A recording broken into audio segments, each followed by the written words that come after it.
Hello, ladies and gentlemen. I hope everybody is doing fine. A few days ago, we have been presenting uh, episodes on electromagnetism as an establishing ground, as if we were establishing ground for a theory of quantum mechanics. The reason why we chose the theory of quantum mechanics is because of its philosophical import and uh, the way people consider it counterintuitive, dramatic, and a lot of weird views about it, but it isn't not. I was elated one day when I saw an Indian professor telling his students that the calculations of quantum mechanics are easier than the calculations of classical mechanics. And from my own point of view, that was true because I personally dislike the Lagrangian in classical mechanics. I don't know what the guy is doing there after Hamiltonian. So we promised that after covering the topic of electromagnetism, we will give a little, we will take a little break and go on discussing with ourselves about philosophical topics. So uh, I suggested that someone or some people suggest topics so that we pick from them, but we got no suggestions. So I decided to pick a topic from my own uh, mind, and I thought of topics like, okay, monism, monotheism, or whatever. Then I thought monotheism, panpsychism, or the differences between all of these. Then I thought, okay, there is a simple notion that our people, or not only our people, that people in the world have always taken for granted. And that notion is the notion of freedom. Freedom is not free of charge. There are countries that have psychologically manipulated their people that the best thing they have is freedom. But freedom, as I can understand, is equally distributed among mankind. What those countries do not tell you is, okay, they have freedom to hold weapons, they have freedom of speech, they have freedom of whatever, maybe even freedom to burglary, but they don't tell you that the population of their prisons, they don't tell you their prison population, they don't tell you the number of criminal cases going on in their courts. So there is some hidden agenda behind it. There are people who see me as someone who is tilted toward dictators. If that is true, which I don't believe is true, if it is true, maybe there is a part of them that appeals to me and that is being straightforward.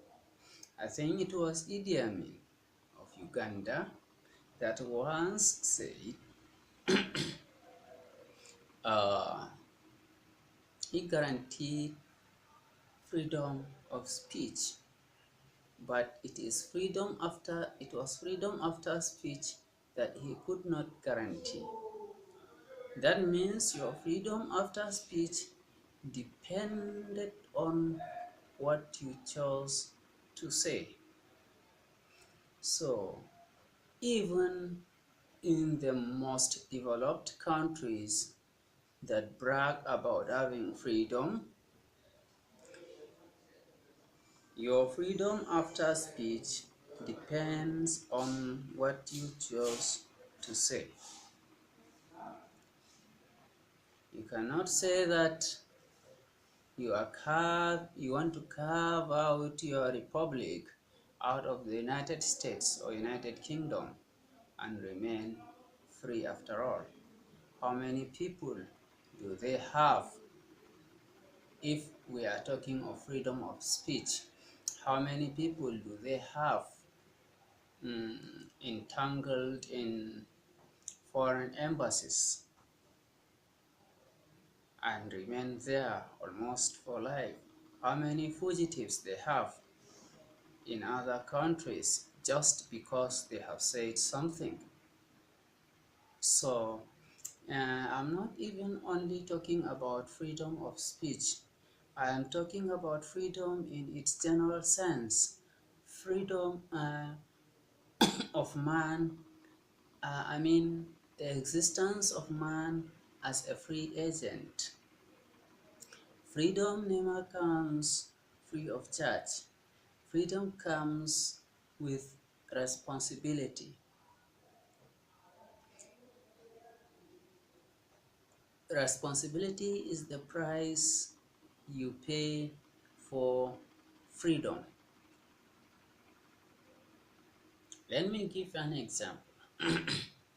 Okay, freedom, choice. When there is freedom, then choice follows.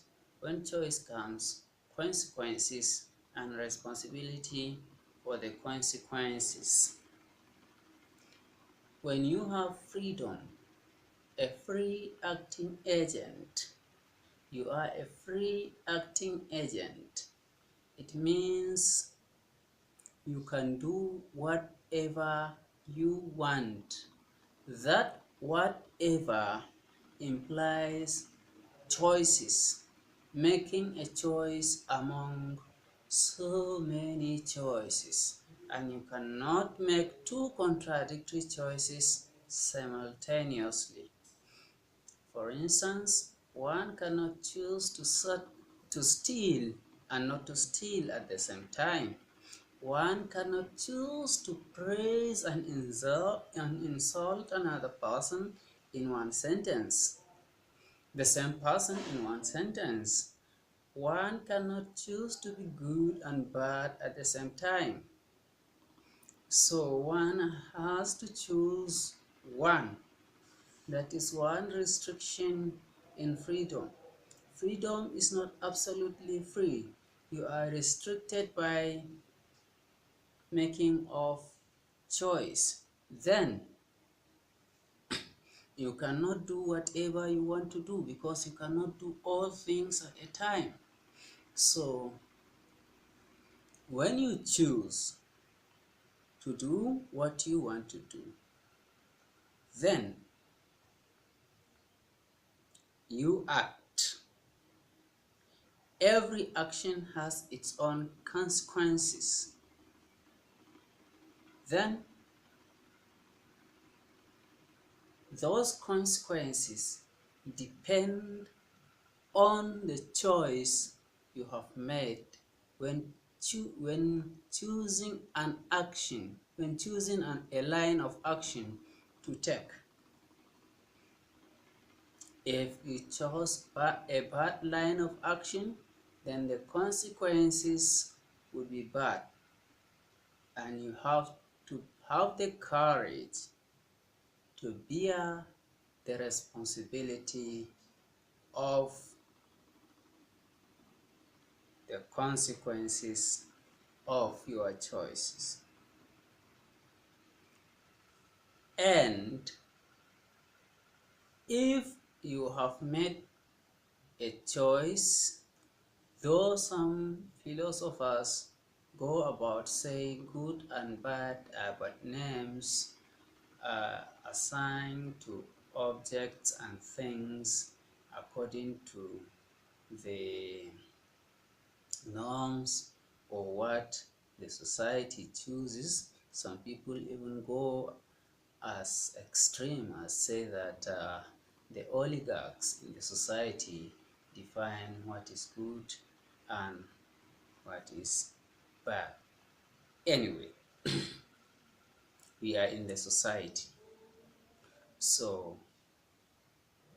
we should know that willy-nilly we must take responsibility for our actions. If I make the choice of taking poison, then I must be ready for the responsibility that poison comes with. If I choose to take narcotics, then I should be ready to be responsible for what the consumption of narcotics comes with. Perhaps one should get ready for imprisonment, one should get ready for death, one should get ready for a kind of punishment, and one should get ready for a kind of condition of life. If you choose to work hard and wise, then the consequences will be a better life for you. But when you choose to sit down and wait for the government to do everything for you because you are an oil producing country, then you have to be courageous enough to take the consequences when someone says the truth, or for your predicaments, because your predicaments are the consequences of you sitting back and wait for something to be done for you, not you doing something for others. As President John F. Kennedy was quoted as saying, "Ask not what your country can do for you, rather ask what you can do for your country."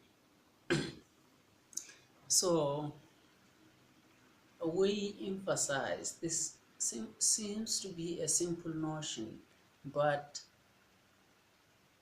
it is at the center of the affairs of human life. That is the concept of freedom, consequences, and responsibility. There was a time when humanity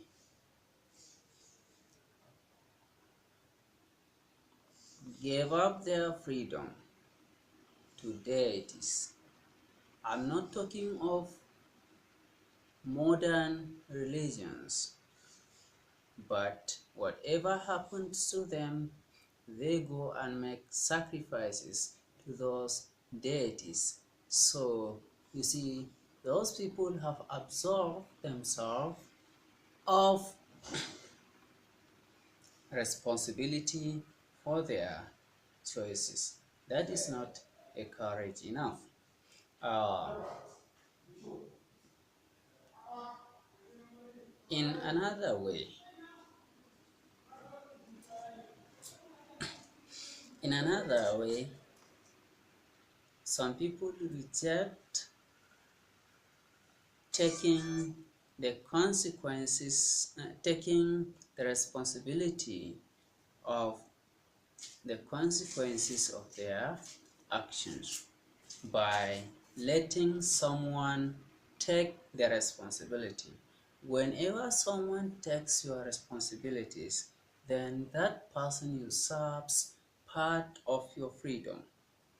If it is a leader, a king, that takes some responsibilities of yours, such as feeding and clothing you, that person is actually usurping part of your freedom. For instance, when he does wrong, you cannot say it. When something is wrong with his administration, you cannot say it. So, getting someone to take responsibilities of you is a very generous sacrifice, because you are sacrificing one of your major human rights, and that is freedom. So that is why governments try to take some of our responsibilities so as to usurp a large chunk of our freedom. If they provide free healthcare, free education, free whatsoever, you should know that there is they are taking responsibilities that you are supposed to have taken. Then you should know that some of your freedoms are gone. So that is why some governments govern by fear. Terrorism, as they say, it is defined as doing an act to achieve a political objective. Terrorism is in every government. Every government terrorizes its citizens of natural disasters, the attack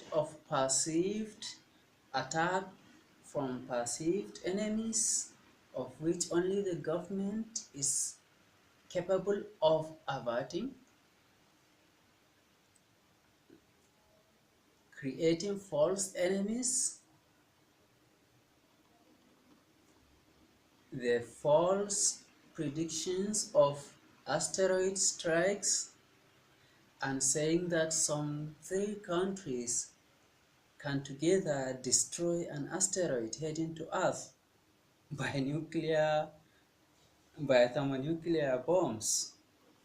That is ridiculous. That is the way of getting other half-Node countries to surrender their freedom to those countries that claim the ability to protect them from certain disasters,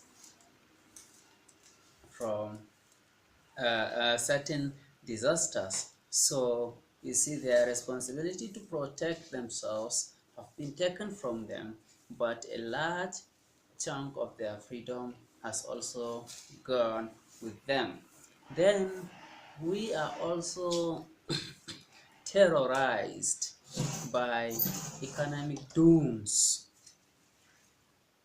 so that these nations pose as donor nations, while what they do is to take some of our responsibilities by such donations, so that we end up giving them giving up giving up some of our freedom.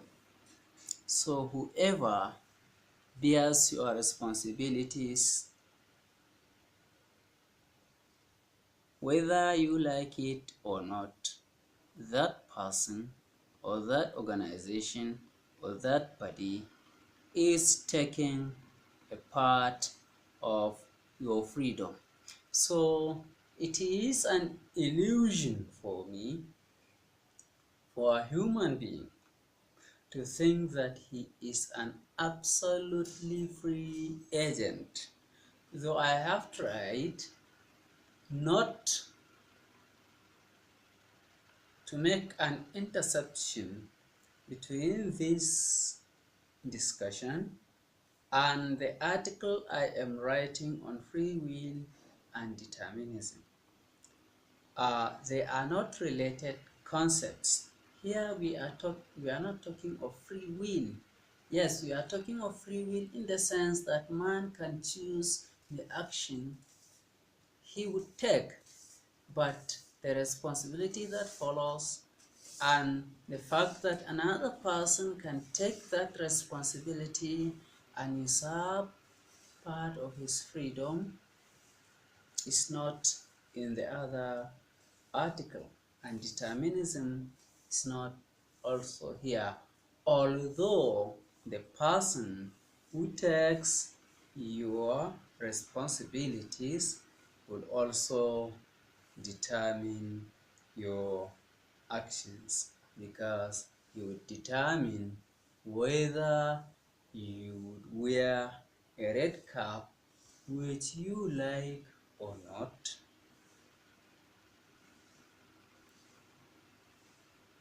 He can make you keep mum when things are going wrong, because he is involved. So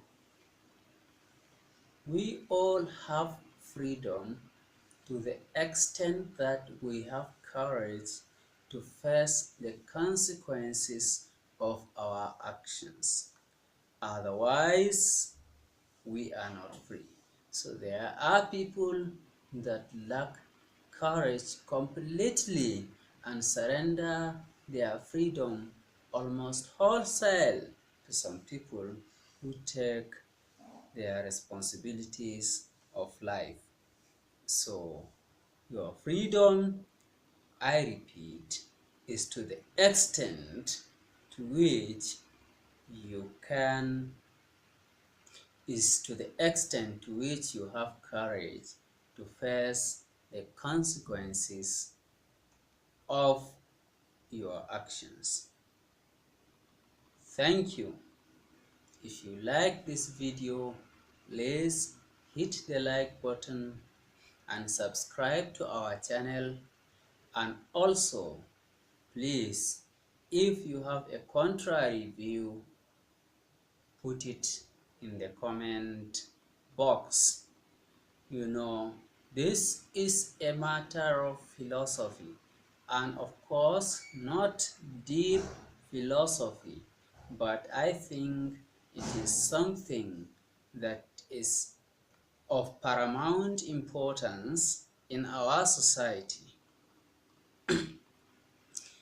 The way people see freedom and act about freedom, I think there is need to let them know that one has freedom as much as the courage one has to face the consequences of his own actions. So this is paramount to our own local society. So please, people should stand up to their responsibilities. People should bear the responsibilities of their actions with courage. People should have courage to face the consequences of their actions and stop surrendering their freedoms to individuals or groups for peanuts. Thank you.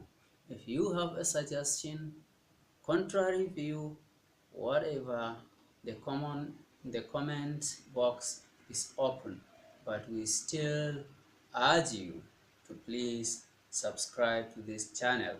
We shall continue to present contents of this like until we are ready to discuss uh, advanced philosophy, which will also focus on our social lives, individual freedom, and things like that. Freedom of the individual is paramount. Freedom of the individual is the number one step toward the freedom of a society and the freedom of a nation as a whole. Thank you for watching, and don't forget, again I emphasize, don't forget to subscribe. Thank you very much.